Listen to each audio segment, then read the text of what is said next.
What's going on, everybody, and welcome to episode 9 of the Fallen for Film podcast. I am your host, Ryan O'Toole, and my co-host, Colin Williams, and we're back at it again with another episode of the Fallen for Film podcast. We're excited to talk about random stuff, movie news, and all that jazz. Colin, how you doing today, man? I'm doing good, episode 9, let's go. We've been doing this for 9 weeks. That's super exciting, isn't it? Yeah, super excited indeed. I'm just ready to talk about anything that's not work-related. Really long shift today. Tired of wearing masks overall. Yeah. I got my mask. Man. I'll show it off to the world. It's a Harry Potter mask. It's a Harry Potter mask. Gryffindor. I almost thought about wearing a Bane mask. Yeah, I feel how I know how Tom Hardy feels now. But anyway, guys, welcome to episode 9. We're going to talk about random things before we even get started. Talk about our random day lives in month 7,000 or 2,000 of quarantine. Anyway, we got lots of movie news. Actually, not a lot of movie news to talk about, but we got some exciting topics to dive into. Yes, before we get into that, Colin, how have you been doing these past week, man? I'm doing good. I have a question for you. I kind of want to just jump into this right now. Okay, so what's your question? You've been doing YouTube a lot longer than I have, and therefore you've been filming yourself record videos a lot longer than I have. How often do you think you mess up while recording a video, even to now, as like a veteran, so to speak? Are you pretty good, or do you have to? Do you get frustrated with yourself? Do you start getting all sweaty, or like what's the? Do you get a mental breakdown? What's the whole thing? I want someone to share their experience to see if they can relate it to me, because I don't know if I just want to find out what your situation is. You have no idea, good sir, how much I mess up. I could do like a whole 2 hours worth of just bloopers, mess up takes of my whole entire YouTube career. I'm just kidding. I mess up a lot, man. I know it seems kind of like squeaky clean with some of the, veteran YouTubers and stuff like that, but you have no idea, man. I mess up so much. I get angry. I get those little when you mess up. Come on, let's do it. What's funny is how hard we go into saying and articulating our sentences. Like for the Scoob review, I said Blue Fury instead of Blue Falcon by mistake for the superhero name, and the guy commented, Blue Fury. I'm like, bro, I'm sorry. I feel like I did a pretty good job the rest, but let's pick at the one mistake I made. It usually takes me like 7 or 8 times to nail the titles of each movie that I do. Because I have to say this movie is the movie title, directed by this and starring blah blah blah. Damn it! That's interesting though, because I used to be really scripted, especially when I was really interested in doing it. But now I just off the cuff, and then if I'm in the middle of talking and I'm like, oh, I need to remember the cast, I'll just while I'm recording, I do everything in one take. I probably record for about 20 minutes, and I'm like, oh, okay, look, and the camera's still recording. I'll look at who it is and stuff, and then I'll be like, okay, and then I'll sometimes read it right off, and then I'll just put footage so you can't see me looking because I'm not looking at the camera when I'm reading it. So I don't I don't do jump cuts, or I do, but I cover it with photos. Yeah, some people do it and it works for them. To me, I don't like doing it. What I like to do? What's up? What I usually do is whenever I'm recording, and if I usually forget an actress's name or something like that, it takes me a long time to load stuff up. I have to look on Wikipedia and stuff like that. Yeah. And I have to keep it real. I also don't do my videos scripted. I just do it off the cuff. I keep it real on my channel. Keep it real. But anyway, I do it off the cuff, but I have a structure, so I'll think of things in my head. So I do what worked and what didn't work before I give you my final thoughts. Kind of same thing that you do. Comment down below, subscribe, then give me my final thoughts, give the grade. Very similar to what most people do. But the thing was with I said, I don't do the jump cut, so I try and hide every quote unquote mess up I might have. So there's certain sentences that sound like they were said at the same time, but it could have been the first take and the 90th take or whatever. Not really the 90th, but I can't even tell you how long it takes me to film a Rankin video. It takes me 2 hours long. It Really? takes me like an hour or so to find pictures that I like to put in, edit in the video for Cody. So you tell him what to put it, like what pictures, like you are just sitting with, you're like basically the director. You're like, all right, you're right there. So basically, Cody edits the video, but I'm like the Yeah. director. Tell him what photos I like. I tell him what trailers I like. And people always ask me, how do you have such great photos in there? Why do you have such shitty photos in there? Well, there are some photos that Cody does without telling me, but all the bad ones are Cody's. Cody does the bad photos. You know what's funny? Because I obviously edit my videos, and there's certain points it depends on what it is. Like if it's like a ranking, sometimes I'll just use photos because downloading 10 movie trailers on a top 10 list is a lot, and so sometimes I'll just do movie photos, but I like to do footage for the most part. So I'll look up a movie trailer, download it to my computer, use it to my editing software, but I only like to download it in HD. I do not like bad quality, but the website that I use that was the only one I like that does actual HD is sometimes they don't let you do it for copyright issues. So I have to find like if it's like Infinity War trailer or something, I have to find like someone. It wasn't Marvel who posted the trailer. I had to find like a third party person who posted the trailer and download their version because it's not connected to Disney. So like I have to do some serious finessing, so to speak. But yeah, it's you always hate those moments. Oh, where's the watermarks? Damn it, there's a watermark there. I can't. Yeah. Well, I don't run into that problem too much. Actually, that's that. You'd think that's a problem, but I was just kind of funny because I did my Scoob review yesterday, and there was a couple times where I feel like I usually am able to like I don't script it. I'll say in my review. I'm not afraid to sound a little bit casual and stuff. But yeah. There's a couple times where I was saying something. I can't remember what I was trying to say. I literally said it like 8 times. I kept messing up. I was like, I get so mad. I'm like, not mad. I'm just like, God damn, bro. Anyway, so speaking of Scoob came out on video on demand yesterday, and we both watched it very early in the morning to get our reviews out early. I didn't know. I watched it at 3 a.m., bro. I watched it at 3 or 2 a.m. I saw your tweet. You watched that shit at 3 a.m. I watched it at 4 a.m. So so we watched Scoob. So let's just give our wait. I got a question. How did you see the movie later than me, but your review came up first? What happened there? Well, there's a thing called work, and so I had to beat the game. So yeah, I woke up at 4 a.m.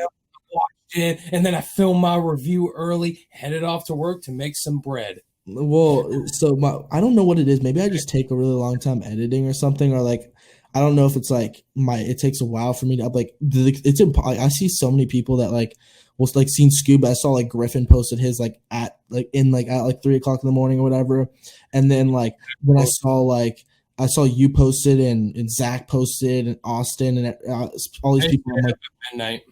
I'm like, how did you guys get this out on time? I literally watched it at 2 a.m., filmed it at 9, finished editing at 11, and then it was up at 1:30 because of I'm pretty sure they watched it at midnight, filmed it, and then just uploaded it. You guys, it's dedication right there. But anyway, so guys, we posted our Scoob reviews on our channels. We're not going to give you an in-depth review. You can go watch our reviews.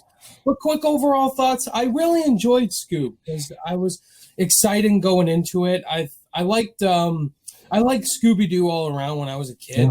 I wasn't a diehard watcher of that show, but I thought the movie all around was really funny, really fun, action-packed for a Scooby-Doo film. I thought they really did a good job of diving into the Shaggy and Scooby friendship and their origins and stuff. And then you bring in the whole gang in there. You bring all the Hanna-Barbera cinematic universe into this one movie. Which if they were to make a Hanna-Barbera cinematic universe, hopefully this movie does really well on demand and making a good amount of money to have a universe. I'd be down for it. But I enjoyed the movie. The more I think about it, the more I dislike it.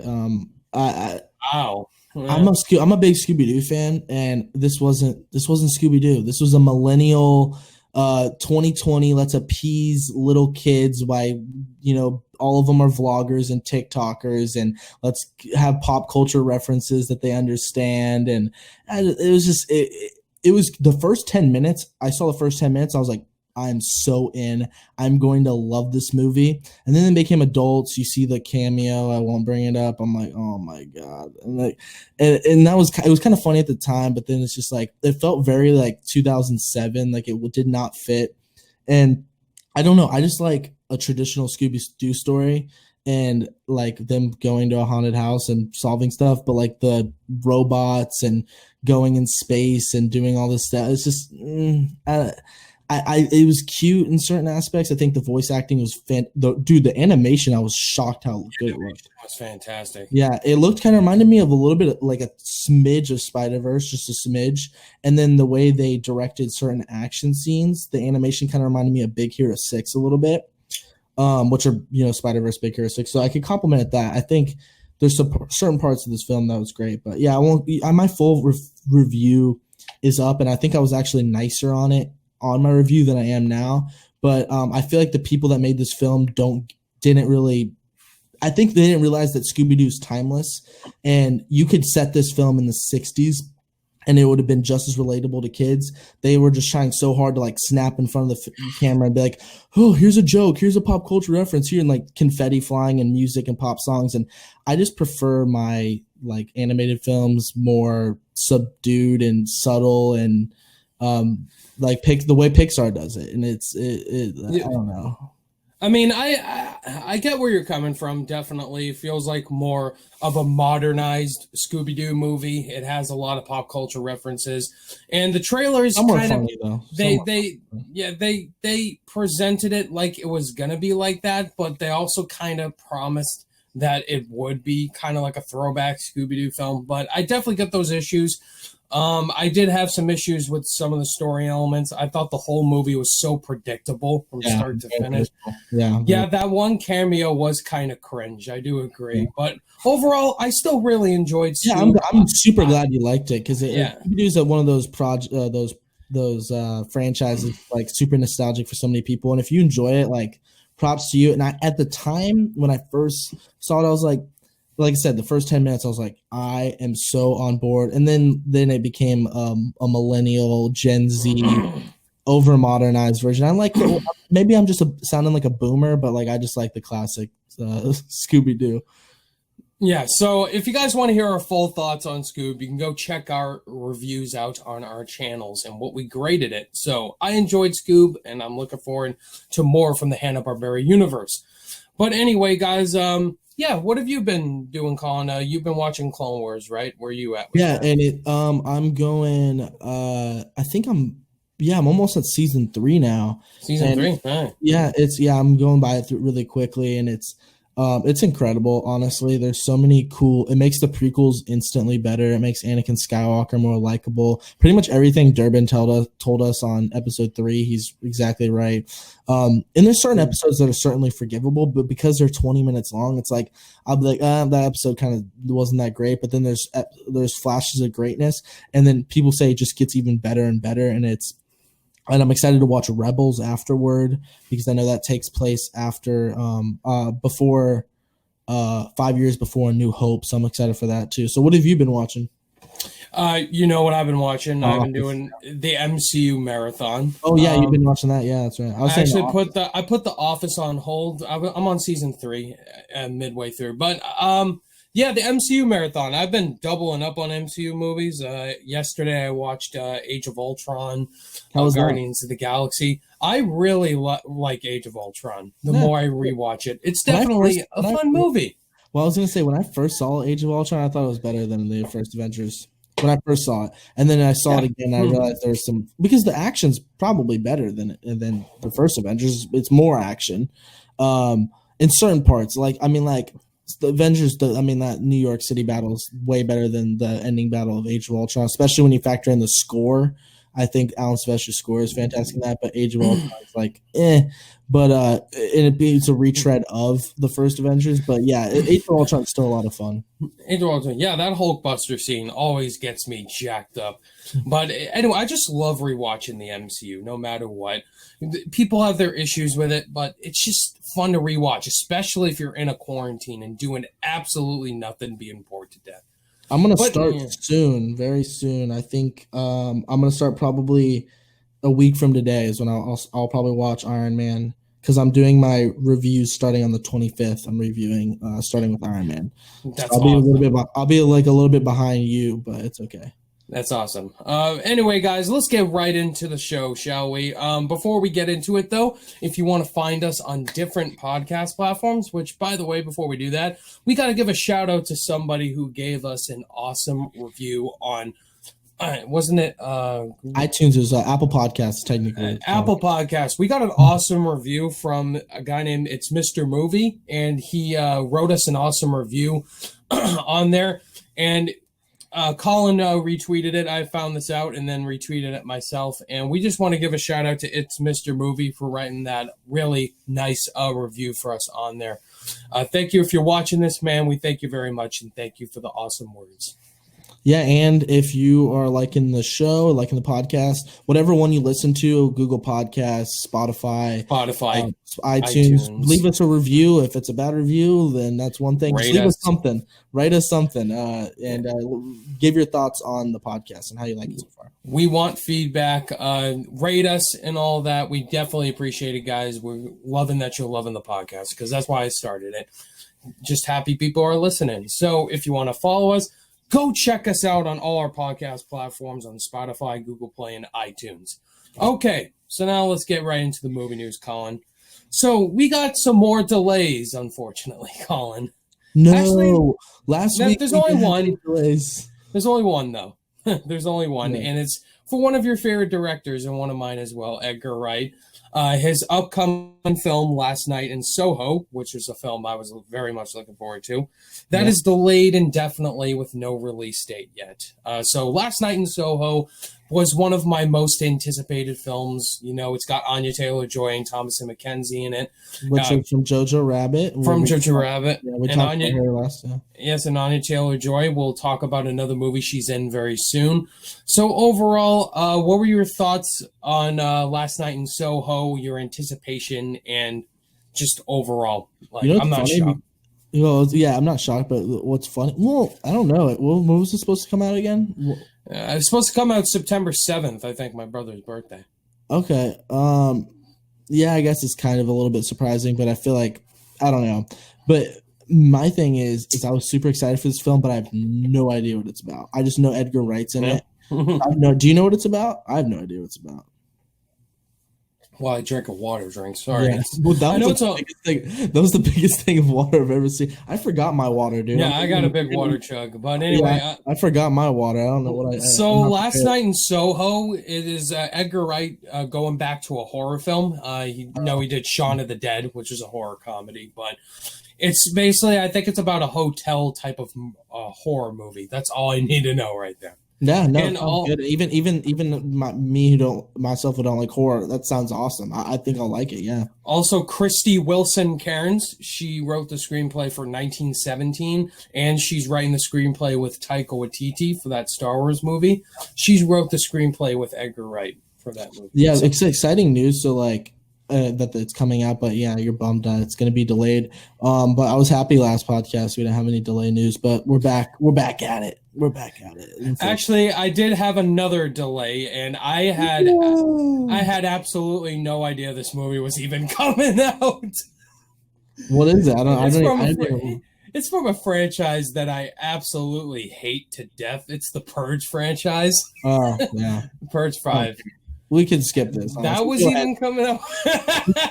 Dude, I didn't even know, because did you send me that? I don't know. Yeah, I guess you did. I did. I didn't look. Did anybody even know this was coming out? Yeah, No. I'm a bad co-host. I didn't look at our own docket. Exactly. But go for it. Just take it away. Yeah. What's going on? Who gives a crap about the Purge movies? No one. Anyway, so that's delayed. This is what the Purge? What the Purge 5. Weren't they making a TV series after the 4th? I didn't even know that. I dated a girl, my ex-girlfriend. She like loved those movies, and I think that's why I broke up with her, honestly. But that relationship went nowhere. Yep. That's funny. Go ahead though. Yeah, nothing to say there. Yeah, no comment.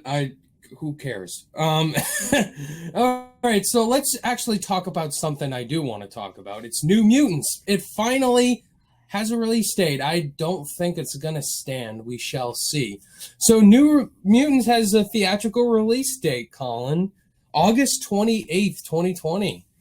Okay, first of all, it's funny that literally the last thing we just talked about, Last Night in Soho, was supposed to come out September, and it gets delayed. It's Anya Taylor-Joy. And then well, no, not even that. No, I'm saying that's a good point. But I was saying New Mutants is gonna release before that Last Night in Soho was going to release it, and they just delayed that release date. And so it's kind of funny that they're releasing.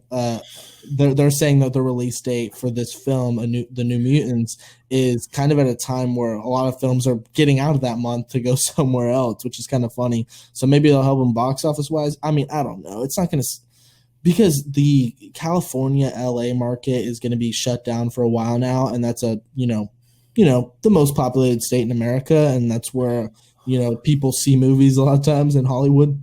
Actually, I have a correction. So it was supposed to come out September 25th, Last Night in Soho. It got delayed. Quiet Place 2 was September 4th this year.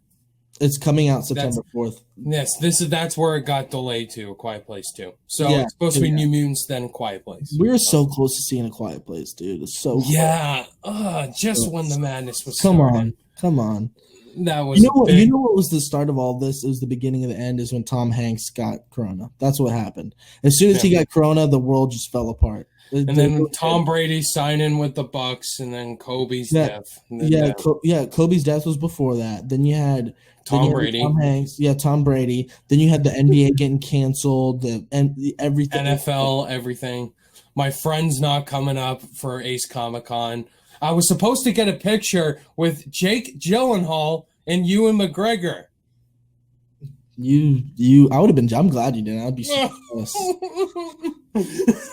Yeah. Wait. You know what would be fun? You know what'd be fun is like when this quarantine's over, like you and we need to like go to California and go to like San Diego Comic-Con whenever the next one is, because I've never been to Comic-Con. I've never been to any Comic-Con or anything like that. Yeah, because we can meet up with like Griffin and some of the other homies on YouTube and stuff. Yeah, bro. We were planning on you coming up to Boston at some point. Yeah, and this madness is over. Well, I kind of got family. It's my stepdad's family. Like I'm not really close to them yet, but my mom just got remarried. But I've never even been to Massachusetts now. So we're so off topic. What are we even talking about? But anyway, I'm looking forward to the day this madness is all over. So we could just But anyway, we're all depressed that stuff happens. But what were we talking about? Though? We were talking about New Mutants. New Mutants. I don't think this release date's going to stand, dude. No, it's not going to stand. And the New Mutants looks good. It looks good. Let's just call it. It looks good. It does. Yeah. Maisie Williams, she's great as Arya Stark. Who else? Who's the dude that's in Netflix? Charlie Heaton. Stranger Things. Yeah, I forgot his character's name though. Yeah. Someone's gonna hate on it. How do you not know this character's name? But anyway, Stranger Things is one of those weird shows where I just like binge it in one day and then I forget everything that happens. I have to like watch a recap on YouTube before. I just am so excited to finally sit down and watch this movie because it's been like a long time. I feel bad for everybody involved with this movie. My first video when I like rebranded to my name was the New Mutants trailer reaction. Actually, when it came out, like the new rebranded, like the kind of the new release date that was supposed to come out in April, I believe. Was that when it was supposed to come out? April, right? Oh, when was its first release date? No. Like the newest one, like how, like before the Corona. The one. Oh, that, April. Yeah. So I watched that trailer, the new one there. It's like, we don't get no education, that trailer or whatever. Yeah, I watched that one. So. It looks so much better. Yeah. It looks great. So I've been excited for this movie since 2017. Come on now. Yeah, for real, dude. I think I I feel like I don't even know. I was like, I was like 22 or 21. I've been waiting for this movie. Come on now. Yeah. So it has a release date. I don't think it's gonna stand. I'll be shocked if it does. And which leads me to Tenet. So they still have not decided if Tenet's release date is going to stay at July 17th. Aren't they going to decide though? Like, they were. If California and New York are not shut down, then it's going to stay. If they are, then they're going to delay it. That's what I heard. Jeez, man. Tenet, I'm like California and New York. I heard California was like shut till July. So yeah, I don't know. Yeah, because it's just those.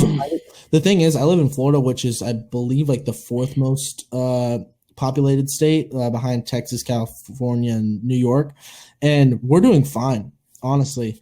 And I don't think it's just because of the heat, but we're more like spread out, you know. A lot of these big cities in California and in obviously New York, everything's super close together.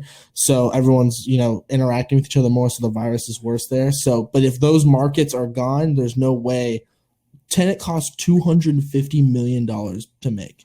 Yeah, they have to have California and New York see those movies, So if they're shut down, yeah, I predict that it will get delayed. Like until later on this year.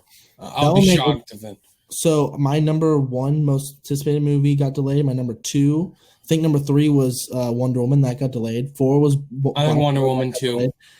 5 was Eternals, that got delayed till next year. I think 6 was Free Guy, that got delayed. The only my anticipated movies I got to see was The Way Back. I think that's the only one I've got to see so far. And I think for me, it's Onward. I think Onward did make my top 10. Oh, yeah, Onward. Yeah, Onward did too. So Onward and Back, and both of them were, honestly, I have to go back to my top 10 most anticipated, see which ones. Yeah, let's just start crying. I'll be just sad Affleck, sad Michael Jordan. The Sarah McLachlan song is going to be like, in the arms of an angel. Yeah, Michael Jordan meme. My God, yes, Michael Jordan. Anyway, so New Mutants, that's our take on it. I just want to see this movie now. Yeah. All right, so let's get to our next topic. This is actually something I'm excited for. They just announced actually Mission Impossible 7 is obviously stopping production right now because you know why. So Christopher McQuarrie, director of Mission Impossible Rogue Nation and Fallout, and he's directing 7 and 8 as well. That has me super pumped. He has confirmed that Ving Rhames, Rebecca Ferguson, and Vanessa Kirby, great cast members from Fallout, are confirmed to reprise their roles in this upcoming film. And also, the one I was excited for, that Lorne Balfe, the composer of Mission Impossible Fallout, is doing the score for both 7 and 8. That makes me pumped, because that's by far the best score in the whole series, Fallout. So I'm a big Mission Impossible fan, Colin. You know this. I love Fallout. Yeah. Fallout was my favorite film of 2018, bro. That movie's a masterpiece of action. So what's your thoughts on this overall? Are you excited for 7 and 8 of Mission Impossible? And what's your thoughts on this? Yeah, you know me. Like, I love action movies, but I'm probably more... I saw this category or topic, and I was gonna let you kind of talk about this more because I don't think I've seen all the No, I've seen them all, I think, but it's been like I need to revisit them with a fresh state of mind and stuff. And I mean the newer ones are obviously great, like the action's fantastic, but like I'm not super into the universe, and not in like a mean way. It's not like I'm like, oh, I'm not liking it. It's just I need to refresh it, and then then get pumped for him, Like, I mean, I'm obviously more of a Fast and Furious guy. I mean, I don't know if you can really compare the two, but like big action films, I guess, action franchises, kind of, I guess, fair comparison, maybe. I don't know. But yeah, I mean, first of all, speaking of Fast and Furious, Vanessa Kirby was in Hobbs and Shaw. Oh, she was great in Hobbs and Shaw. Gorgeous. She's gorgeous, and she was she literally stole the movie in Hobbs and Shaw. She was way cooler than they were. Honestly, she was awesome. Yeah, she'll be back for the sequel. Yeah, Hobbs and Shaw too. Yeah, and so I get let you take it away. I mean, it's kind of your baby. Yeah, you love that franchise. Yes. So I wish Griffin was still on here because he's also a diehard Mission Impossible junkie.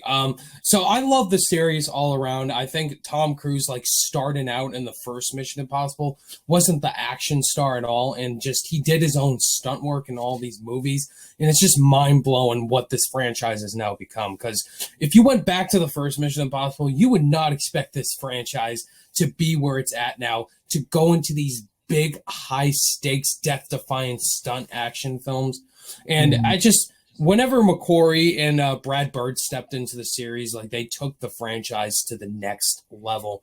And McQuarrie, Brad Bird directed a Mission Impossible. Brad Bird, yeah, incredible. And Ratatouille. Brad Bird did great with Ghost Protocol, and I just think McQuarrie directed the best Mission Impossible movie. Hey, but Brad Bird also directed Tomorrowland, so. Oh, yeah, Tomorrowland. But hey, he redeemed himself. He did Incredibles 2. He redeemed himself. Yeah, but anyway. And Incredibles 1, you know. Yeah, so, I'm very excited for Mission Impossible 7 and 8, even though they're delayed.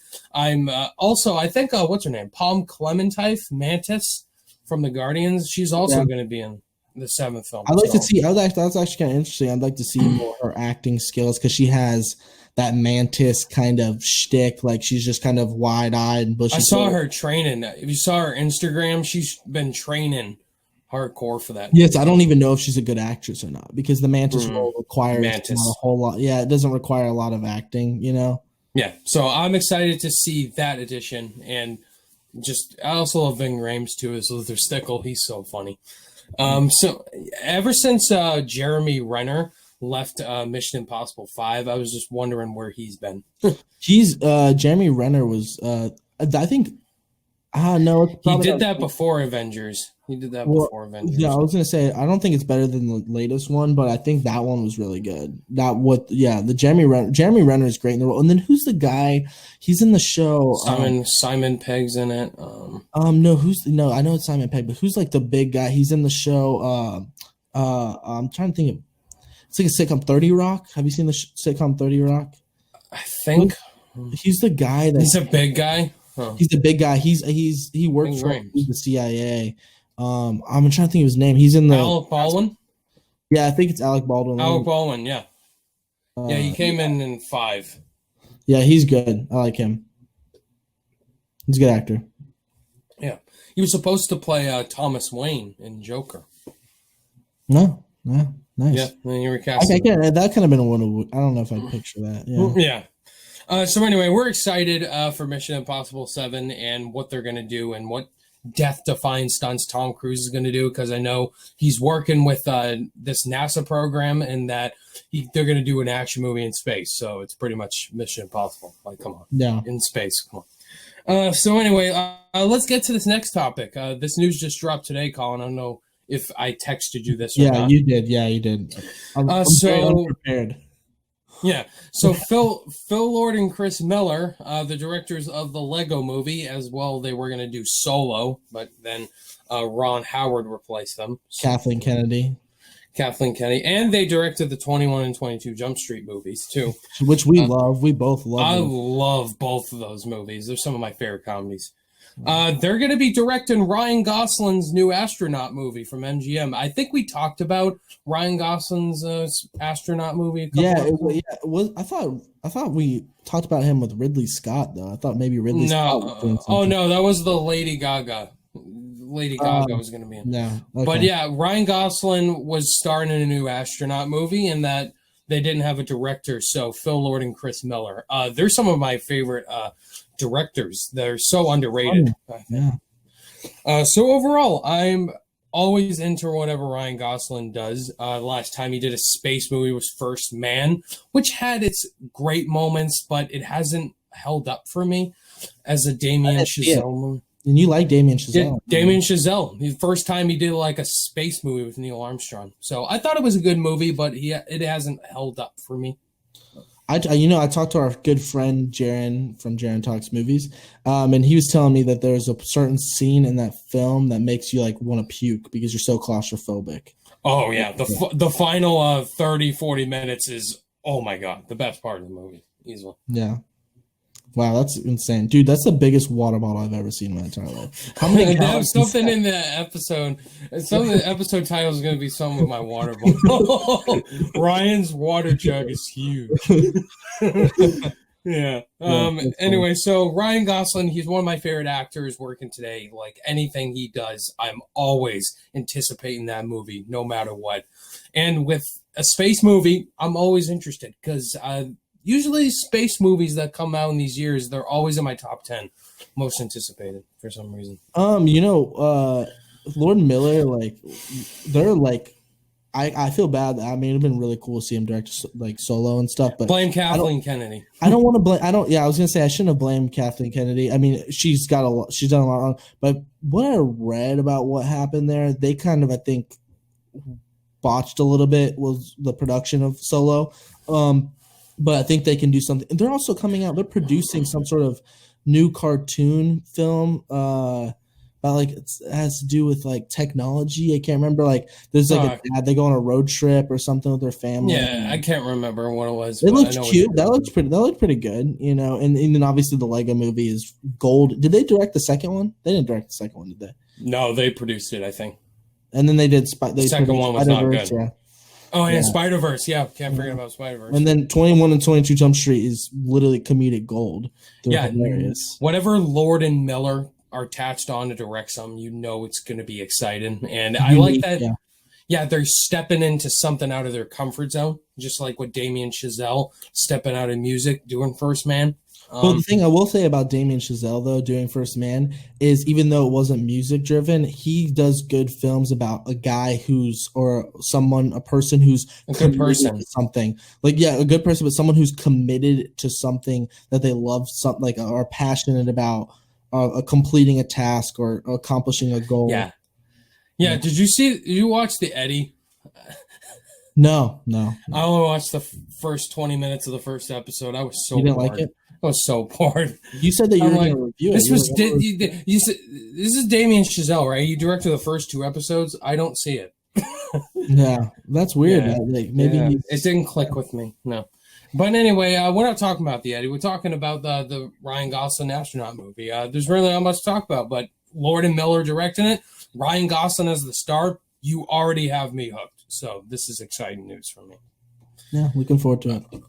All right, so now our next topic is a very underrated actress. She's stepping out of her comfort zone she's kind of like the Robert Pattinson for female actresses, stepping out of 50 Shades territory. Dakota Johnson, she's a great actress whenever she steps out of that 50 Shades realm. She is starring in Olivia Wilde's next film, Don't Worry. Now, Olivia Wilde, I know you think Booksmart's really overrated, but I love the direction. The direction was not a problem. That was not the problem. Now she's directing a new movie, and Dakota Johnson's the lead star in it. What's your thoughts on this, Colin? First of all, that's funny you brought up Dakota Johnson. This is news. Have you seen Bad Times at the El Royale? I did. I thought it was okay. But she was one of the best parts. I think that movie's criminally underrated. You can see the Tarantino influence for sure, but I think it's great. That was my issue. It was too much Tarantino for me. Yeah, see, I don't think it was too much, but I could see the influence. But I thought it was great, and it was funny. I was watching it, not really watching it. My uncle was. We got together. We haven't seen each other. My uncle and I saw my grandpa. We were playing Jenga and stuff. Drinking a couple beers. So, but they were watching. Bad Times. I was so disappointed because I was expecting, Hemsworth to be the big star, and then he shows up in the final act. That was awesome, though. He was my favorite part, and he shows up in the final. I'm like, I heard mixed things about the film, so I can understand why some people had problems with it. But I watched it without seeing the trailer, without having any expectations, not really knowing who was in it. I just went with my buddy. He was like, "Hey, I'm going to see this movie." I was like, "Yeah, sure." And I watched it, and we were both like, "Oh, this is awesome." But anyway, Dakota Johnson was fantastic in it. He was doing his best Buffalo Bill impersonation. She was also in the Peanut Butter Falcon, which was phenomenal. Yeah, she was great in the Peanut Butter Falcon. Dude. She was great in the Peanut Butter Falcon. I believe it was my top 10 favorite film last year. Yeah, she was great in what else was she in that I Well, I was gonna say real quick, the Peanut Butter Falcon. I've always said if I'm gonna direct a movie, I want to direct something like that, kind of like a coming of age, lighthearted, sweet drama, so to speak, too. But Dakota Johnson, yeah, she's fabulous, and she's extremely beautiful. Like she's got that like look to her too. Like she's even got like a gap in her, like a gap in her tooth, but she's like got that unique edge to her too. Oh, Suspiria. I haven't seen Suspiria. No, that's what people in the comments say. Suspiria, that's her best performance. No, but yeah, like I just love her like look though. Like she just looks so unique and very beautiful. And she did. And was she in Once Upon a Time in Hollywood? I feel like she made a movie in a No, she wasn't. No, she wasn't. I know what's her name? Maya Hawke was in it. Maybe that's why, because they kind of look kind of similar. Maybe she was one of the Manson murderers. The murderer, yeah. So overall, I love Olivia Wilde, and now she's directing a new movie. Love Booksmart. That was in my honorable mentions of my favorite films of 2019. Loved it. Looking forward to seeing anything she does. And don't worry, that's the title of her next film. And Dakota Johnson. Looking forward to seeing who the rest of the cast is. Olivia Wilde, I think, like I said, I wasn't a fan of Booksmart, but it had nothing to do with the direction. That was the best part of the movie, in my opinion. Yeah, and I like when she acts, too. She was recently in Richard Jewell. She was one of the... She's beautiful. She's beautiful, yeah. She was really good in Richard Jewell. People complained about her character a little bit, though. Yeah, she was good. Yeah. So anyway, let's talk about our next topic here. And we knew this was in development for a while, but we don't know it yet. But Atlantis: The Lost Empire is getting developed as a live-action installment from Disney. So Atlantis: The Lost Empire, I never really enjoyed this a lot when I was a kid, and now it's coming into live-action form. So, Colin, what's your thoughts on this, buddy? Yeah, I mean, I think we touched on it a little bit in the last podcast, but this is one of those things where it's unpopular enough, not really, I won't say unpopular, but unrecognized, I guess, to the point where there's some people that haven't seen this movie, so there's a chance for them to do something different or unique with it. Because when The Lion King, people find out that they're making a live action film, there's going to be some people that want a different take on The Lion King to do something different, and then there's some people that are going to be annoyed that it's not anything like the original. So sometimes they have to find that balance, and then when it's either or, you have people pissed off, hence The Lion King. So Atlantis is one of those films where not a whole lot of people saw, so when they're making a live action film, it's going to lead to less disappointment. It's going to lead for them to make more have more liberties and make more creative decisions with the source material and the adaptation, and kind of making a revamping modern version of it. If I'm being honest, I don't remember a whole lot about the movie because I saw it so long ago, but it sounds like it translates to live action so well because it feels really human. It feels like, I mean, Lion King being a lions don't talk. You know what I mean? It doesn't work. It doesn't work. And so when it's a cartoon or an animated film, it makes more sense. Here, people on a boat, finding Atlantis, it feels a little bit more, I guess, grounded, but it still has that whimsical tone to it to where people enjoy. So that's my thoughts for sure. I'm excited. I think it's a great new direction. Make these kind of live action films. Make these ones that are a little bit unnoticed by people, ones people haven't seen. And I think it's a great angle for Disney to go with. This is exciting news because this is good stuff, especially with the live action department. Absolutely. Atlantis: The Lost Empire is really underrated, and I'm excited that this, it's getting that live action hybrid. We're sick and tired of, like the Lion King that's just made to make money. And with this right here, it just gets me really excited to know we're getting something like this, like keeping eyes on, really under the radar Disney properties. And this was one of the ones that I think really deserved that live action treatment. Also, The Black Cauldron 2 is another one I like to see get a live action remake because that's one of the worst Disney movies. Like, remake the bad stuff, Yeah, because it has even the sequel to Aladdin, like they could do something like when these live action I'm interested to see if these live action remakes, if they do a sequel and a live action sequel, and it's because then they have to do something different. You know what I mean? Unless exactly. Yeah. So then it might be good then. Like Aladdin 2. I like the first Aladdin, but the second one could be awesome because it's completely new and original. But then again, people are gonna be like, oh, well, I don't know any of the songs. So it's kind of one of those tough things where it's like, I want to do something original, but then a lot of families loved Lion King because they just wanted to see really nostalgia. Photorealistic nostalgia. My mom loved the new Lion King because she saw it on Disney Plus because she's not a critic like we are. She doesn't care. She's like, oh, the animation looks great. It looks live action.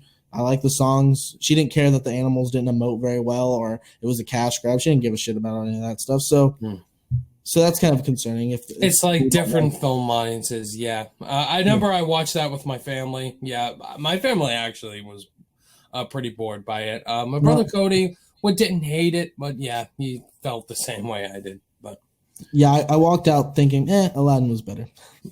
Yeah, Aladdin was better. That was actually the one I was not looking forward to, and I really enjoyed Aladdin. So good job, Guy Ritchie. So overall, Atlantis, the Lost Empire. It's exciting to see it getting a live action treatment because we need more of that.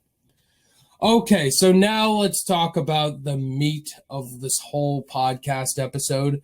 Some other podcasts talked about this, Sean Chandler, John Campea, but let's just talk about this. Colin, so there's a GQ interview most recently with Robert Pattinson talking about Batman, and a reporter asked him how his workout routine was going.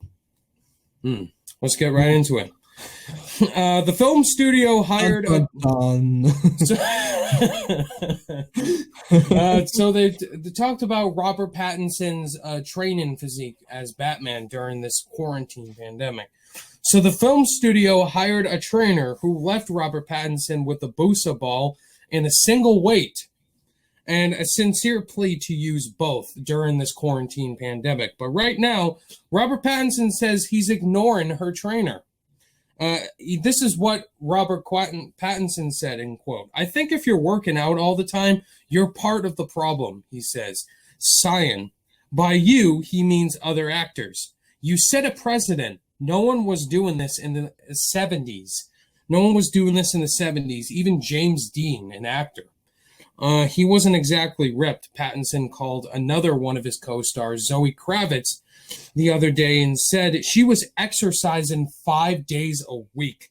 And Pattinson said, "Well, literally, I'm just barely doing anything," he says, sighing again. So I was watching John Campea's podcast, this whole segment. Freaking out. Yeah, I just wanted to focus on this topic right here of Robert Pattinson. So Colin, I want to get your take on this first. This interesting thing. I love John Campea's show, but he sounded like such a freaking dork when he talked. Like he's like getting so mad. He's a 40-year-old man getting mad at someone for not working out. Like, what? But he was joking. Like Robert Pattinson. If you've seen any other interviews with him, he is so sarcastic, bro. So sarcastic. I'm sorry if the reason. Okay, if he was being serious, this is not good. Right. This means that you don't give a shit about being Batman. Mm-hmm. You are not taking the character seriously. You're not putting in the work, the effort, the grind that you need to do this role. I mean, it's like Hugh Jackman in Wolverine. He had to go through a bunch of stuff. Right. Mm-hmm. It's just, to be a superhero nowadays, it takes like a grueling process. And Pattinson's never going to be Ben Affleck's Batman. He's never going to be this bulky guy. But he already looks good. And we saw the suits, the pictures. He looked good. I don't think he needs a. He looks great. Yeah. Yeah. It looks like the Arkham Batman, about maybe a little bit slimmer, but it looks good. I don't think it looks bad at all. But John Campea just sounded like such a little crybaby that, and for a guy that leads with facts and is very knowledgeable and a very intelligent guy, I was kind of shocked that he had this point of view because he was being just joking, I thought. And also, if you went into the article, he also talks about how he was watching Batman and Robin and studying the character. So Yep. he's putting the work up here. He's putting up the work up here, which is maybe more important than getting physically fit. Yeah, And go ahead. Yeah. Yeah, so I really liked just what he was saying in that. I know Robert Burnett also talked about this as well. He was like studying from the inside. This was a very interesting idea I took from this article, in that he was actually wanted to do something completely different. And yes, I do agree with everything you're saying, Colin. This is Robert Pattinson we're talking about here. He's very snarky, very under the radar, and British guy. He's just, you know, this is basically him just saying "shout out to the critics" and stuff like that. I'm working out, but you know, I'm doing my thing. You know, this is my thing, and so overall, Robert Pattinson, I think, with this take of Batman, like he's taken it his way and just studying past iterations and like, all right. The past is the past. So let's move forward. This is what I want to bring to the character. And it looks like those pictures of him on like leaked like footage like that paparazzi took of him on the beach, and he was like lifting sandbags. He looked pretty jacked, man. He looked good. Yeah, you look good, man. He looked better than I do. So I don't know. I think looks better than I would as Batman. Anyway, so. Yeah, and he was just going on, and like, this is a role people would kill for and stuff like that. Like, this is what he's been doing throughout the quarantine. Like, yeah, he's led up to play a role like this. He got big with Twilight, went into indies, said A24 is my best friend, and did role after role with them. And my homie became the Batman. Yeah. So, and it's. John Campea is being a crybaby. I love John Campea. He's one of my biggest inspirations for how to talk about film. I think his production value for his show is absolutely phenomenal. I don't think anybody can compete with it, especially from a guy doing it in his guest bedroom. You know, insane how, but it was just a dumb thing that he said, in my opinion. Yeah, and let me just say again, there are people online still complaining about Robert Pattinson. Like, these people have no idea what Robert Pattinson's all about. Like, the people who are complaining about this is because they have not seen Robert Pattinson's other work. They've only looking at him from the Twilight guy. Like, guys, like, seriously, watch The Lighthouse, watch Good Time, watch The Rover. The Rover. Watch some other High Life as well. Yeah. Watch The Lost City of Z. There you go. And watch Goblet of Fire too, as Cedric Diggory. So yeah, Robert Pattinson's a great actor. Okay, I'm excited for Batman. Anyway, enough with the negative. All right. It's just stupid, really stupid. But overall, I'm very excited for the Batman, regardless. So now we've talked about all the movie stuff. That's not big movie news this week. I want to get right into the fun stuff. This is what it's all about. I just want to have fun, Colin, you know? Yeah, just have fun, man. Come on, why not?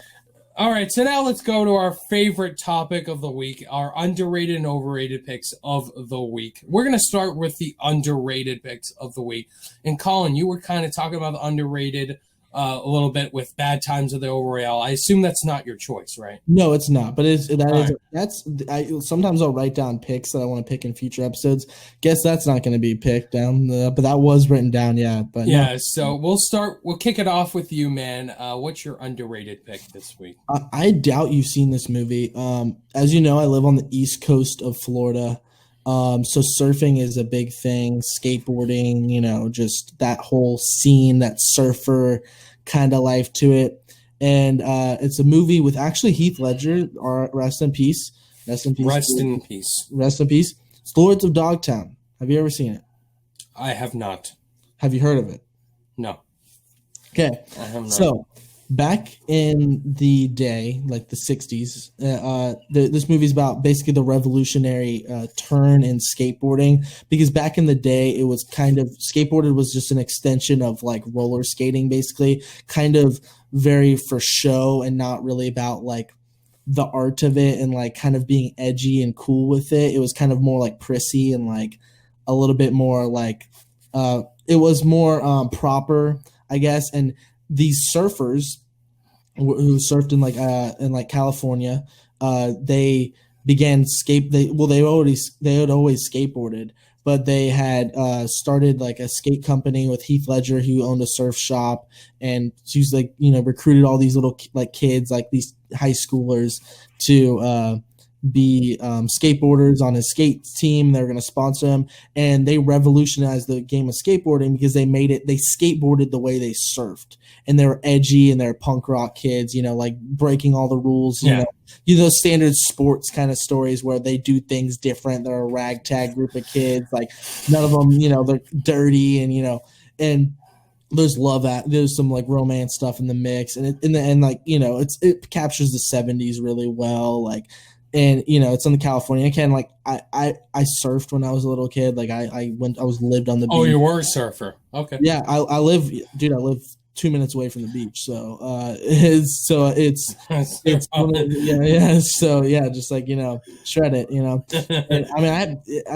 I used to, how I got into filmmaking was, and like, stuff is I got a camera and I used to film people surfing. And I got sponsored by a clothing company, and I made videos for them. And I had my videos play of the surf videos I may play in the local restaurant in our town. Yeah. So that was like one of my big like kind of moments, and I got like clothing from him and whatever. But that's kind of off topic. But anyway, this is a great movie that's got a 50% Rotten Tomatoes or something like that, and no one really saw because it's a coastal thing. People in Massachusetts might not relate to surfers who become skateboarders and revolution. And it's a true story too. The kids, one of the guys founded Tony Hawk. He was the guy that like founded him. Oh, nice.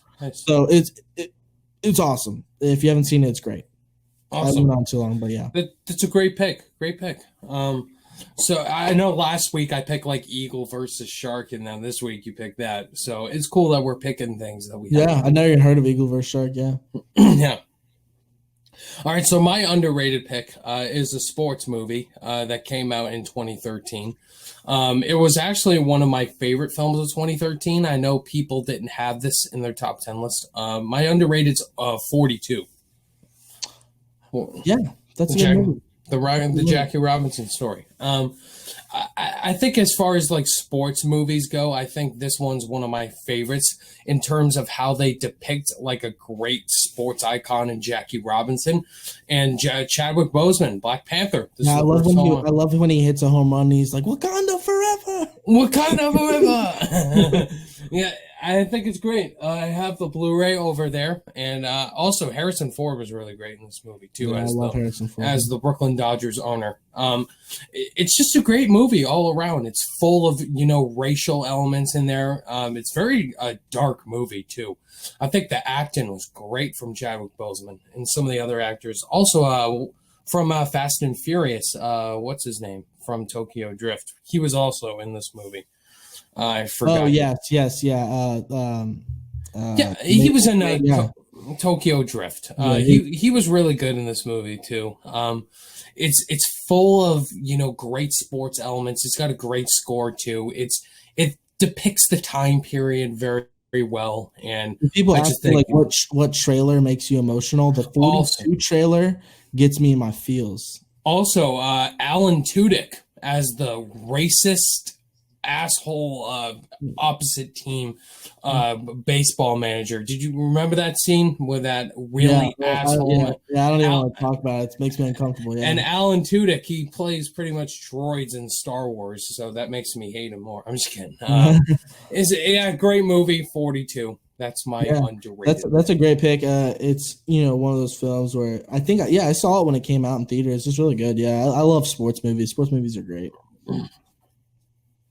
Yeah. All right. So, what's your overrated pick, Colin? Okay, you're gonna kill me. You're literally gonna murder me. I know you're gonna. What, dude? All your picks are very controversial. So are yours, man. Birdman and Dunkirk. I mean, come on. Boyhood. Is that Mad Max Fury Road? Right, so I've got to dedicate this pick to Griffin Schiller. It's Deadpool. It's Deadpool. Deadpool's overrated. You know what? That doesn't make me mad. Okay. Oh, it doesn't make you mad? No. Explain. Before I get into it, why does that not make you mad? Because I get it because of like the comedy aspects and the lore. Like it kind of doesn't hold up on rewatch, but no, I still love Deadpool, so I definitely disagree. But Okay. as far as like the whole movie's concerned, I definitely get where you're coming Okay, from. and I have to apologize to one of our most faithful listeners, is Jacoby Porter. He's got His profile. His profile picture is Deadpool. I'm sorry. Apologize to me. Yeah. So the reason why I say this is the first time I saw Deadpool, I loved it. And then every single time I rewatch it, it just gets less and less rewatchable and a little bit more stale. And I got tired of, especially with the second Deadpool, which I think's overrated too, which the whole Deadpool shtick just gets kind of old after a while. People hated Deadpool too. Yeah, I wasn't the biggest fan of it. It was fine when I first watched it, and the more I think about it, it's like, the best thing was the Brad Pitt cameo, but that was hilarious. But I mean, it's not bad. Like it's still a fun superhero movie, and I think it's a really revolutionary superhero movie. I think it's an important. I think if you love comic book movies, I definitely recommend watch Deadpool. No doubt, there's no doubt about that. But I think just the shtick of him, like it felt like, first of all, the first Deadpool was surprisingly really light on the action. I was kind of shocked how not a lot of action there was in the film. But needless to say, if you guys follow my channel, Griffin and I did Deadpool versus Birds of Prey, and I rewatched both movies, and we both came away with the fact that we like Birds of Prey more. I don't think you agree, right, Ryan? No, I had some issues with Birds of Prey. Yeah, so I thought Deadpool, like even the color palette is kind of grayish and stuff. It doesn't like look as good as Birds. I'm not trying to compare it to Birds of Prey, but and it like the action, I think was just like, well, we're on a bridge. That's cool, I guess. And I mean, the second one definitely ups it up. I guess that's kind of a redeeming quality. But every time there was action, it felt like Deadpool would just stop and tell a joke. And Ryan Reynolds is fantastic in the role. And I think, like, again, I think it's a very revolutionary comic book movie that people need to see if you're a fan of the genre. And I loved it when I first saw it. But and I don't hate it by any means. I just think, like, Chris Stuckman gave it an A+. Like, the people love this movie. Yeah, right? yeah. A+ is. I don't think it's an A+. Yeah, I'd say it's like an A-. I give it an A-. Yeah, so I'd probably give it a B. Like, it's not bad. Like, it's good. It's just and I think the romance is great and stuff. But I feel like it's just a little bit like I think the light on action too. Yeah. The fact he didn't give Logan an A+, that's baffling to me. That's baffling, yeah. So anyway, I definitely disagree with you, but I definitely get where you're coming from as far as the whole movie. Like, the comedy aspects definitely doesn't hold up on rewatch. Like, it's fantastic. It's like very 2016. Like, the jokes are very fit that time period. Like, the jokes don't... you don't, like, laugh out loud hysterically rewatching Deadpool the 8th time. Like, that first time you were, but then, like, on the 8th rewatch, you're just like, all right, I know the jokes now. I can just recite it. But as far as, like, the lore and what the character stands for, I definitely disagree. But overall, I definitely get why that's an overrated pick for you. Okay, I thought you were going to maybe much matter, so I'm glad you took that like a champ. Good job. Yeah. All right, so my overrated pick. I like to pick like overrated pick for Best Picture winners at the Oscars. Yeah, I can tell. Yeah, so my overrated pick is from a very acclaimed director, and that is Guillermo del Toro, The Shape of Water. Yeah, The Shape of Water. And thinking more about The Shape of Water, I think it's a very overrated movie. I don't think it deserved to win Best Picture that year. I think it should have gone to Blade Runner 2049 personally, but that wasn't even nominated. And Logan as well, that wasn't even nominated. No, not nominated. But for what was screenplay though? Yeah. It did get a screenplay nom. That's great. But as far as what was nominated, I think I would have given it to Three Billboards Outside Ebbing, Missouri. Over that, I thought that was the better movie. But I'm not hating on The Shape of Water. I'm just not a Guillermo del Toro diehard fan. What about he did Pacific Rim? Pacific Rim, I wasn't even a fan of. Really? No? Pan's Labyrinth, I would say, is the only one I do like of Guillermo del Toro. So why don't you like Pacific Rim? I feel like that's right up your alley. I think it focused too hard on monster action kukaha. That's cool, but as far as like character moments, Idris Elba was my favorite by far. He wasn't in it enough. It focused too hardcore on Charlie Hunnam. And I just wasn't invested. But overall, Guillermo del Toro's The Shape of Water, beautiful movie. Not denying that. Amazing score. I haven't seen it. No, I haven't seen it. Oh, you haven't seen it? Michael Shannon, great as the villain. Sally Hawkins' performance, it's great. Silent performance from her. Like, it's all sign language. So didn't she like fall in love with the fish or something? Like, a fishman falls in love with the fishman, the creature from the Black Lagoon. Basically, people were saying if they did a Creature from the Black Lagoon movie for Universal, Del Toro should direct it. That's just fantasy. Like it's weird that he directed something like Pacific Rim and then like a super Oscar bait film like The Shape of Water. Those are two like completely different. I'm disappointed they didn't give Del Toro the money to do a Hellboy 3, but he did The Shape of Water instead. Yeah, he did do Hellboy. I forgot about that. Yeah, I want that Hellboy 3 See, I wasn't even a fan of those movies. Maybe he's kind of an overrated director, honestly. Maybe. I think for me, he's one of my overrated directors. Not hating on Del Toro. He creates beautiful, gothic creature features, but I'm not into those creature feature pictures like everyone else. Mm-hmm. So that's my overrated pick. Yeah, I mean, I think you're not alone there for sure. I know some people think that's overrated. Yeah. Mm-hmm. All right, so that's our underrated, overrated picks of the week. Looking forward to next week's episode for that section. All right, Colin, so our next topic here as we go right into... All right, fan-submitted questions. So we got a lot of questions last week. We split it up. So we're going to answer the rest of last week's questions for the fan-submitted questions this week. Once again, thank you guys, as always, for submitting in fan questions. So our first question comes from Ethan Reuter on YouTube. He asked us a this or that question, Steven Spielberg or Christopher Nolan. Spielberg for me.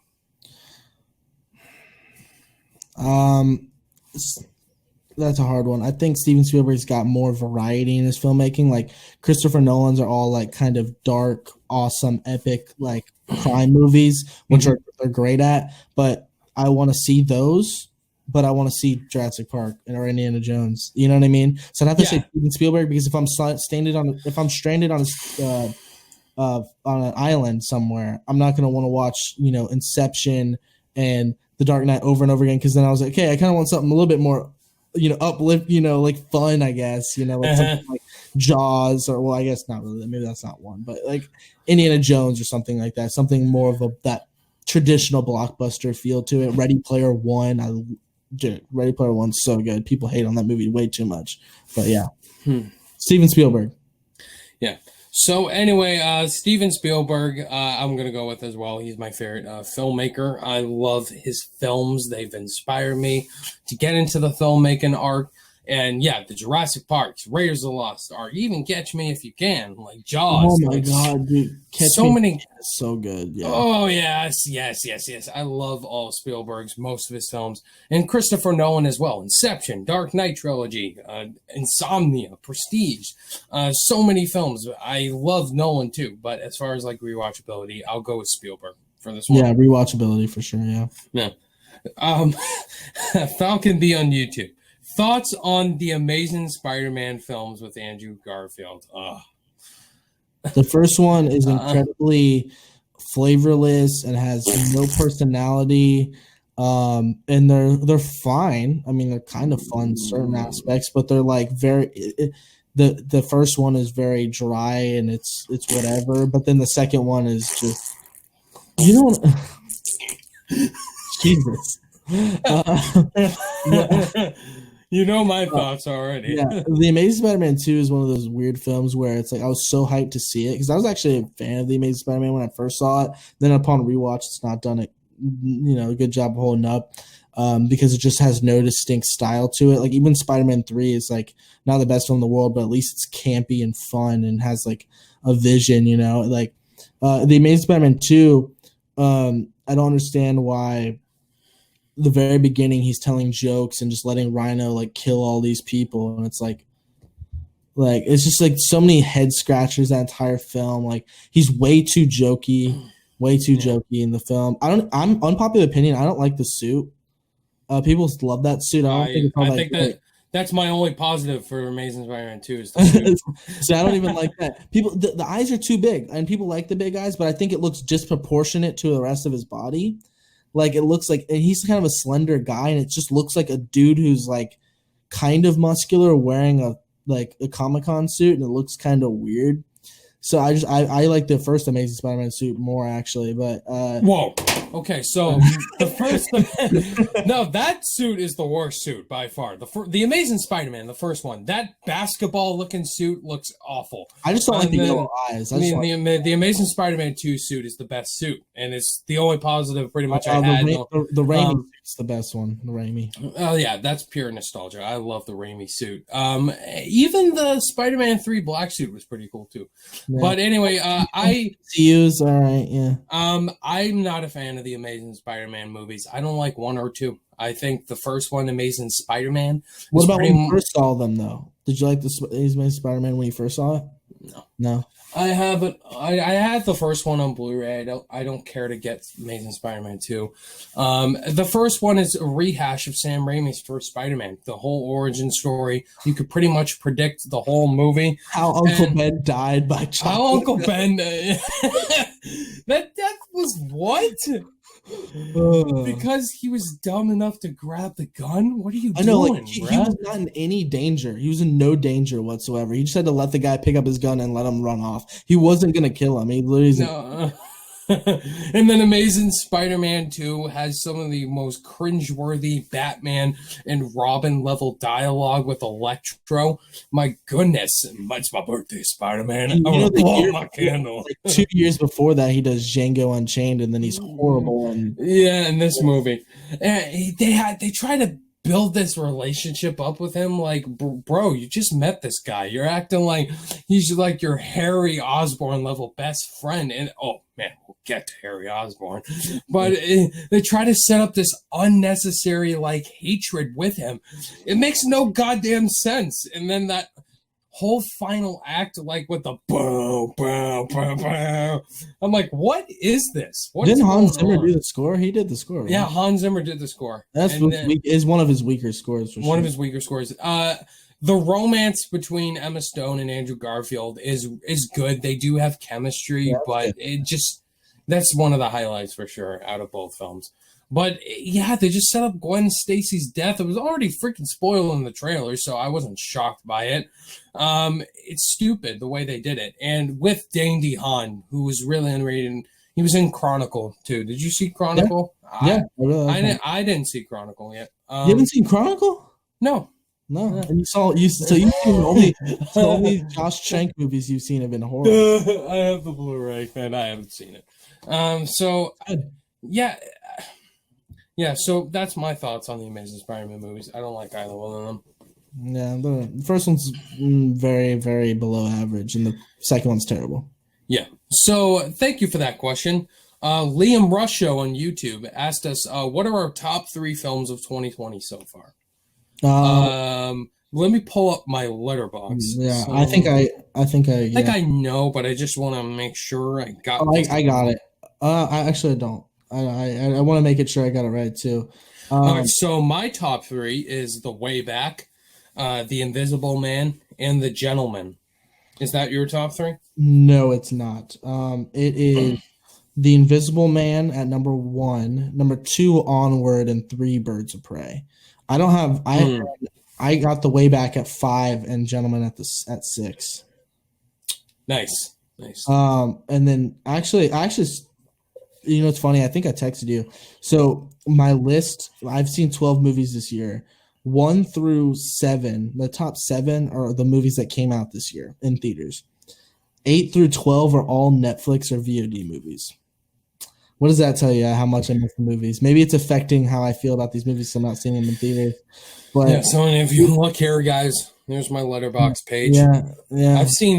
I've seen 32 movies this How year. come you've seen so much more than me? Jeez Louise. So I go to the movies pretty much a lot. I see a lot of movies. Well, I saw one the one week, and then I just not seeing the Netflix crap. And then the Netflix crap is in there too. Yeah, I'm not seeing the Netflix crap. That's the problem. But yeah, I mean, like Sonic the Hedgehog, I actually liked more than Scoob. What about you? I have a Scoop over Sonic. Yeah, I think Sonic was. I really like Sonic. Did that come out on Blu-ray recently? I'll have to get. It comes out the 19th. Yeah. Oh, same as Onward. Okay. Yeah. Oh, does it? Yeah, I already pre-ordered Onward. I probably won't because it's Disney Plus. Yeah. So our next question comes from Spongy on YouTube. Do you think, this is a pretty easy one, do you think 2021 will be the year for film critics? Absolutely. These next 3 years are pretty much going to be the year for reviewers. Yeah. Yeah. Start channel. If you need advice starting a channel, just Actually, this is perfect for a video I have coming out this week, which I'll tie into this week. So, yeah, the next 2 to 3 years are going to be the year for YouTubers. If you want to start a YouTube channel, like next year is the year to start. Yeah. Yeah. So our last question comes from Zeke Gonzalez on YouTube. Are there any movies you are really anticipating, but someone or something spoiled it for you? Basically, you were excited for a movie, and then some asshole spoiled it for you on the social medias. I don't know. Really, yeah, no one hasn't spoiled it for me. I know that the main character of Game of Thrones died. That was obvious. It's Sean Bean. I didn't even have to. Yeah, I knew that was happening, but before I started watching Game of Thrones, I knew nothing too about Game of Thrones except for Ned Stark's death. Breaking Bad too, I wasn't spoiled. My girlfriend knew that Walt dies at the end, but that wasn't even really the point of the show, so it didn't even really matter. Yeah. I mean, it was pretty obvious he wasn't going to die from the cancer, but yeah, Avengers Endgame, I was scared somebody was going to spoil it for me. Yeah, I didn't get any spoilers. Infinity War didn't get spoiled. Star Wars didn't get spoiled. Actually, you know what? I think I because I said I liked the Amazing Spider-Man 1, I was excited for the Amazing Spider-Man 2. And I would watch a lot of theory videos and stuff, and they were like talking about Gwen Stacy's outfit and how it was the same one where she died in the comic books. So I knew she was gonna die. Yeah, that was pretty obvious. He was in the trailer too. Yeah. Actually, my brother Cody got spoiled too for Endgame, and he actually told me before the movie, like, I think I might have gotten spoiled. If this happens, I got spoiled. What did he think gets spoiled? So I think he got spoiled. Black Widow died. That's what he found out. That's what he saw. So, that sucks. Yeah, you're gonna get. I think Austin Burke too. I heard. I think he. I don't know. But anyway, we haven't gotten spoiled, unfortunately, by some assholes out there. Yeah. Yeah. Thank you guys so much for submitting in fan-submitted questions. Next week's episode, we'll get more questions in. If you want to leave us questions, I will post out on Twitter every Friday asking for questions. Throw them in on YouTube community pages for me and Colin, and we'll answer it in an upcoming podcast episode. So thanks, guys. Top 5 list, right? Yeah, next is the top 5 list. So since Scoob came out on demand yesterday, Colin and I figured we would give you guys a top 5 list that surrounded that topic. It's a cartoon where we watched growing up. So Colin and I figured we'd give you guys our top 5 cartoons we watched when we were kids growing up, our favorites, pretty much. Now, how I did my list, Colin, I didn't put them in a ranking. I just put 5 cartoons that I watched the most.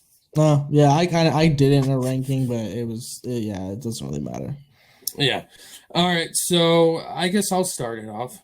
I will. Before you do, I'll give an honorable mention to Phineas and Ferb. It didn't make my list, but I'll give an honorable mention to Phineas and Ferb, which wasn't really in my era, but I saw a little bit of it. And when I did see, I liked. So, yeah, I'll give another honorable mention to Doug, Nickelodeon cartoon. I used to watch a lot too, and Rocko's Modern Life too. Yeah, those are my honorable mentions. All right, so my number 5 is the Rugrats. Pretty much my list is going to be full of Nickelodeon. Okay, so I'll just say I have Rugrats at 3, so you can go ahead though, yeah. Yeah, Rugrats was the shit for me growing up. The theme song, the characters, just everything. This was my jam. I watched Rugrats pretty much every day coming home from school, and it was so great. I love just everything Rugrats. Watch the movies as well. Just All Grown Up. Did you watch All Grown Up? Huh? The one where they're all grown up. Yes. I watched all of them. The Paris movie too. The Rugrats, pretty much, I don't remember a lot, but I watched it a lot when I was a kid. Yeah, I don't remember crap about it. But it was good. There was the one where they're like they were into dinosaurs or something, and they drove a dinosaur in the movie or something. In the movie too. They go to Paris as well, and so yeah, Rugrats is a really great show. Very nostalgic for sure. Yeah. My number 5 is Jimmy Neutron. That's my number 2. Okay, so we'll both talk about. Jimmy Neutron is just funny. Like I said, it's some of these when I was little. I think I watched more kind of sick, like Zack and Cody or whatever. So I wasn't like I wasn't a big cartoon guy. So like Jimmy Neutron, like it made my list, but it's not like I was like obsessed with it or anything. I liked it, but yeah, it was funny. Cool characters. Weird. Love the opening. Jimmy Neutron. Yeah, and then they did that crossover episode. They did the Jimmy episode with Fairly Odd Parents. Yeah, that was great. It was great. The Jimmy Neutron movie too. That was one of my favorite childhood movies too. I think that film came out first before the show. Oh, I don't remember, but when they're at the amusement park, they were basically flying it through space, saving their parents. Just glad we're the kids in America. Nostalgia so much. My number 4, I think we're pretty much gonna have a lot of Nickelodeon stuff, right? My number 4 is Fairly Odd Parents. I didn't have Fairly Odd Parents because I don't know. I have like weird memories of watching Fairly Odd Parents. I feel like I was always like sick or something when I was watching it. You know how you had those weird memories like about like just like you were sick one day watching that movie, so now you're afraid to watch. Like Fairly Odd Parents was good, but like I don't know, like I was always scared from like the babysitter and like everything. I don't know. I just don't have good memories watching Fairly Odd Parents. But it was a good show. Classic, just during the theme. Odd Parents, Fairly Odd Parents. And he's like chocolate shake or whatever. It's so nostalgia. Like we don't get shows like this anymore. Like hearing the theme, the animation looking so bad but great. This is great. I love Fairly Odd Parents. Really great sitcom comedy. We'll say I like Cosmo. Cosmo was my dog. I love. Cosmo and Wanda too. Great characters. Great. Yeah. Timmy was annoyed. He was just a brat. Timmy was just basically like a retread of Jimmy, but I like Jimmy more. Well, no, Jimmy was. Also, the dads too are very similar too. The dads in both shows. My parents didn't really like me watching Fairly Odd Parents because like the mom and dad were like basically pieces of crap parents that didn't care about anything he did. Like let the babysitter. Like, Jimmy James, Jimmy. Yeah. So what's your number?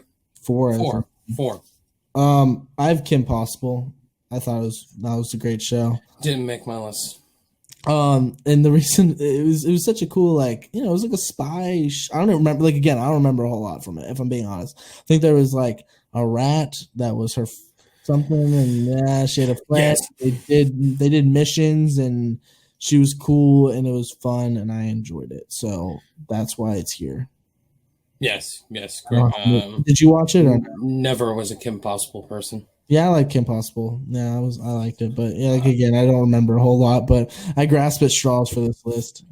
Yeah, my number 3 is Avatar: The Last Airbender, and it's now on Netflix. I figured you would have that on here. I haven't seen much of it. It's on Netflix. Yeah, it's on Netflix. You know how you know that the Avatar movie was so bad is I didn't watch the show and then I realized it was bad. So I can't even imagine how the people who watched the show felt. So I watched it when I was a kid. Pretty much the retreads. It's one of the greatest shows ever, dude. Like it's great animation, the characters, just the water bending, the air, fire, just everything. I'm not a big anime guy, but that's the one I'll probably like be interested in watching because the stuff I have seen is pretty cool. Yeah, and the way Shyamalan just destroyed that whole entire. So I don't remember that movie a lot. I know it's bad, but like, what's bad about it? Like, because I know you have. So they mispronounced all the characters' names wrong. They did. How do they do that? So Aang's the main character, and his name is Ung in Shyamalan's film. How dumb do you have to be to do that? Did he not read the source material or watch an episode? It sounded like he went on the Wikipedia page, like tried to pronounce the characters' names. All right, well, Ung's the main character, and then just tried to look through. Okay, we'll add this in here, waterbending, and stuff like that. I'm actually shocked that he did that. That's how I felt like he directed that movie. That's honestly how I felt. How dumb do you have to be to not? Yeah, that's weird. Yeah, that was bad. But yeah, Avatar: The Last Airbender. Looking forward to binge watching that again on Netflix. What's your number 3? My number 3 is, let me double check. It was Rugrats. So Rugrats. So yeah, I enjoyed it. Yeah, well, yeah. Go there. So I'll guess. What's your number 2 then? Number 2 is Scooby-Doo.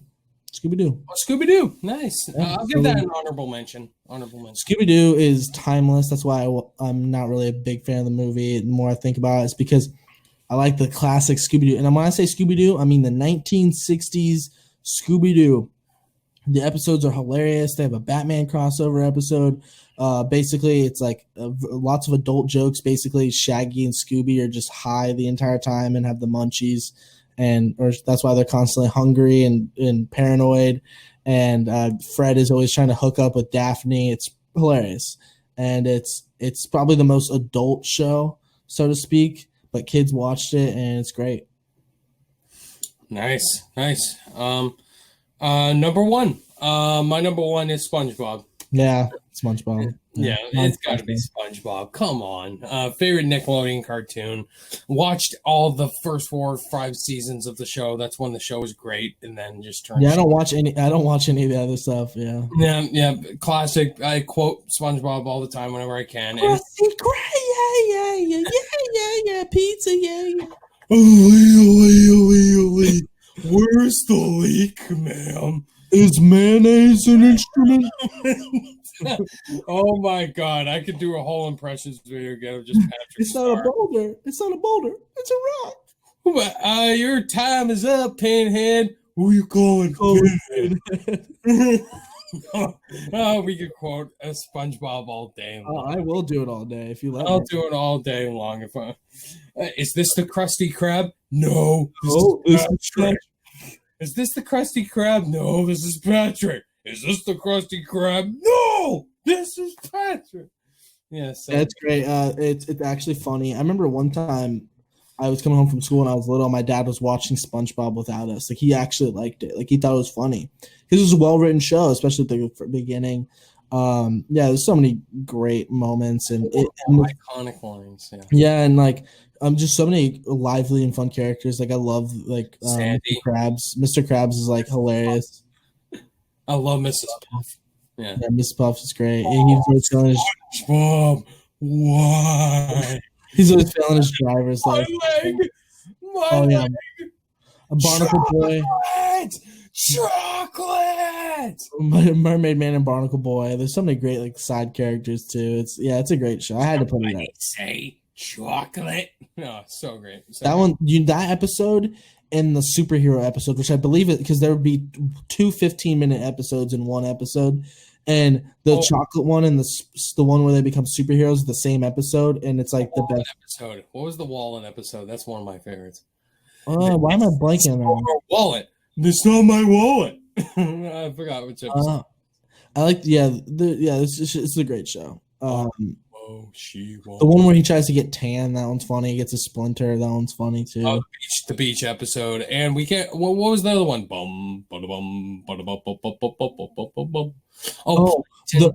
Plankton. Plankton. Yeah, the Krusty Krab and everything. The one where they play the concert. The training episode. Everything Krusty Krab training. Whatever that episode was. No, but remember the one where they played the concert at the football stadium? Oh yeah, the Super Bowl. Yeah, that was great. Yeah, that was the Bubble Bowl. That's a great. Yeah, great. So great. SpongeBob's obviously my number 1. Yeah, no doubt. So those were our top 5 cartoons we watched growing up because Scoob came out. Let us know on YouTube what your favorites were as well. So before we close out today's show, Colin, a short episode, a short podcast today. So let's get to our movie quote of the week. Closing it out with a movie quote. Colin, kick it off. All right. So this comes from Kill Bill Volume 2. Let's go. All right. Here's my quote. This came from Bill, obviously.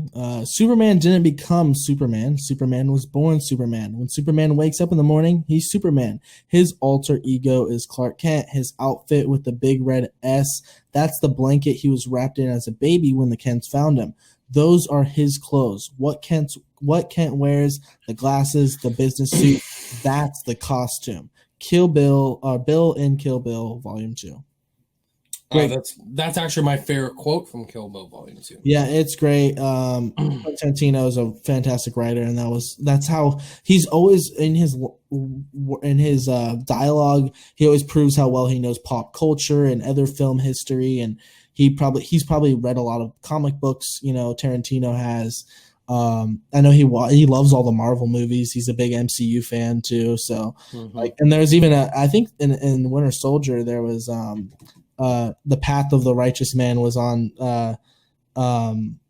Samuel L. Jackson's Nick Fury's tombstone because they thought he died, and he said that in the Pulp Fiction. That's a Tarantino reference. Yep. Yeah. So anyway, just great quote from him. He's a great writer. So yes, that's a great quote right there. Love Kill Bill Volume 2. My quote comes from an MCU movie. That's Iron Man 3. Quoted by Tony Stark himself. This is just, classic Tony Stark whenever he just goes on and does his alter ego. It's actually one of my favorite scenes in Iron Man 3 when he's talking to the little boy, Ty Simpkins. And basically they were talking about his father and all that. And he's like, which happens, Dad's leave. Nobody be a pussy about it. Here's what I need. A laptop, a digital watch, a cell phone, the mnemonic actuator from your bazooka over there, a map of town, a big spring, and a tuna fish sandwich. And then he gets a Hello Kitty watch. Hello Kitty, Dora the Explorer watch. Was it Dora? Yeah, you watched it recently than I did. Yeah, Dora the Explorer watch. So that's just classic Tony Stark right there. Just right. I had to grab a funny Tony Stark quote right there. You know what's funny about that quote is that you mentioned Tyler Simpkins. I remember he showed up in the funeral in Endgame. Yeah. There's so many of us like looking at you like, who is that kid? Because he was. I'm like, who was that? I'm like, that's and I remember I was still didn't know, and I looked it up, or my girlfriend looked it up while I was driving, and they said it was the kid from Iron Man 3. I was like, oh, that makes sense. So I called all my friends. I'm like, it was from Iron Man 3. It was like kid from Iron Man 3. That was so super random. I mean, it was kind of fitting, but it was super random to put him in the funeral. I didn't expect it, so I like that. Yeah. Right. So that's my quote. Iron Man 3 has got some great Shane Black dialogue for sure. Yes, it does. So anyway, guys, that's going to close off episode 9. Very short episode. I'm glad for that because we needed one. But anyway, guys, we thank you so much for watching the podcast, as always. Great episode all around. Some short movie news, fun top 5 lists, and just fun talking about our lives right now and what's going on. So anyway, before we close off the show, we'll tell you guys, give you some sneak peeks of what we're going to do next episode, what we have coming out on our channels and stuff like that for videos this week and other random announcements as well. So Colin, before we close off today's show, tell my subscribers, as always, your social media plugs, what you got coming out on your channel, and some other things. Yeah, you guys can look me up on YouTube at Colin Williams. If you guys looks like me and talks about movies, you can find me feel my first initial reaction to any film I ever see Williams 991 on Letterboxd, Colin Williams MR on Twitter, and then Colin Williams Reviews on Instagram. As far as what I got on my channel coming up, I've got my top 10 A24 movies coming out next Sunday. So not tomorrow, next Sunday. Then on Tuesday, 2 days later from that, I'm doing my top 10 coming of age movies, which we all know is my favorite genre, Ryan.